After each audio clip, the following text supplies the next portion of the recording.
faces, people I know and have known for many, many years. Thank you for taking time out to come and help us honor our relative.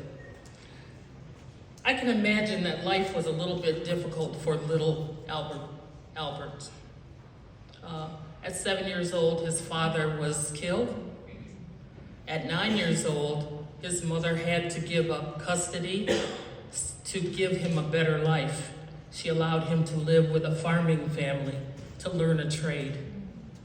So in those 2 years, he lost both his father and his mother, who, according to our family history, he never saw again.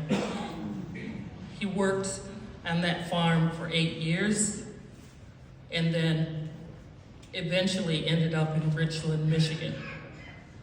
When he came to Richland, he also became a farmhand. But at the same time, he found a brick mason, and he wanted to learn that trade.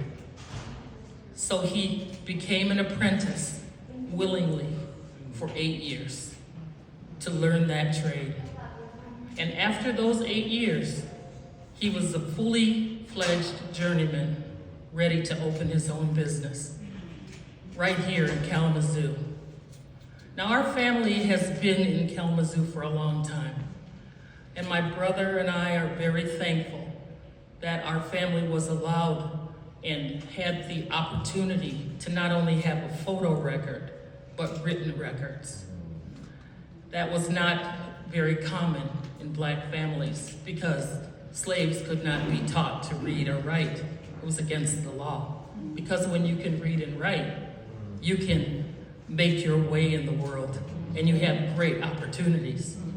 Somehow, Albert was able to not only overcome the fact that he couldn't read and write at a young age, but perhaps the family, and I don't know this, but perhaps the family that he went to live with were Quakers. And perhaps they taught him to read.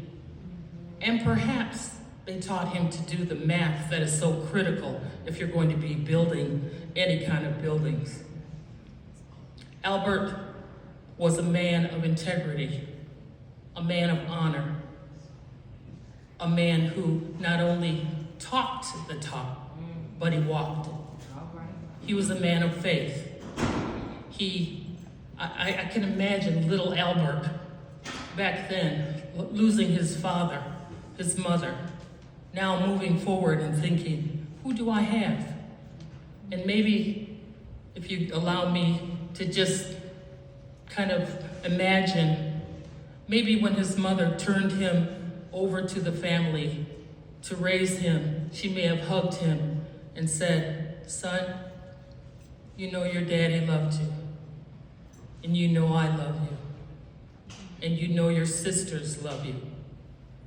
But I'm letting you live with this family so you can have a better opportunity, a better life. You'll miss us, but when you miss us, look to the hills. Look to the hills from whence your help comes.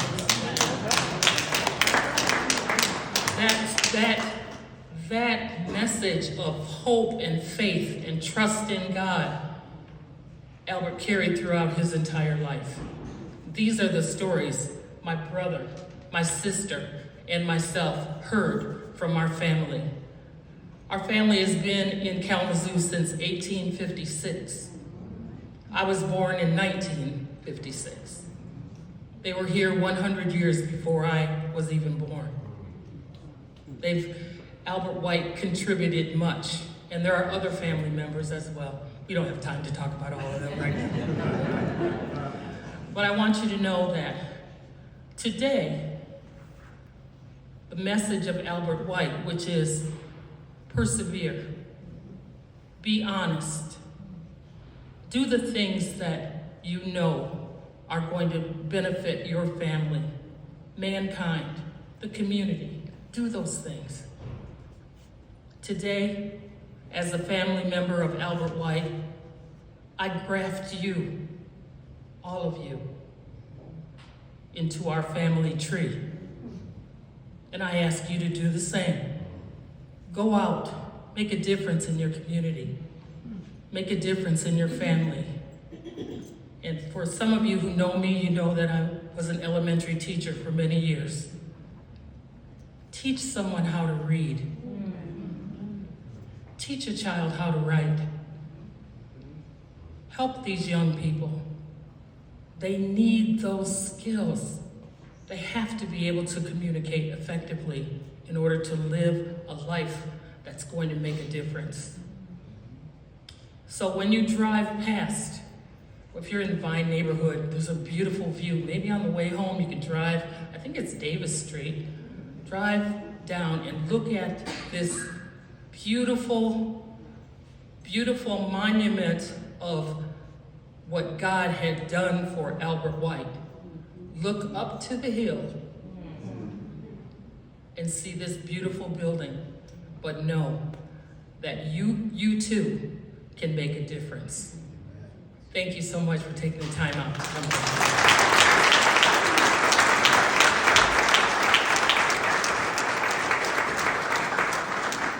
I'm so proud of my sister.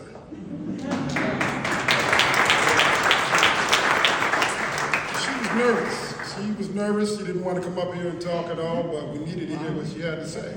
Yes. And being the oldest of the children, she's my older sister, she has a lot to say, trust me.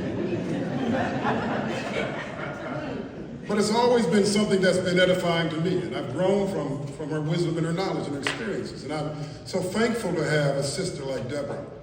I'm also thankful to have the family that I have, and those that are here today, Karen, Michael, the great-grandchildren of Albert White. So honored to have the opportunity to understand the complexities of this man's life. But I want to begin by saying this. First, I want to say thank you to Duncan and to Lem. And I want to say thank you to Matt. For those guys are the ones who produced this video that you're going to see in just a moment. They did an incredible job. But also, I don't want to stop there. I want to say thank you to Twala Lockett and to the Girls Build. Because the Girls Build,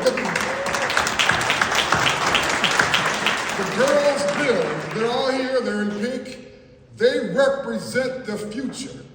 These young ladies are taking it upon themselves to engage in the active pursuit of construction, to learn how to build, to understand what it's like to hold a hammer and to know what a level is all about, and to create something from the beginning to the end.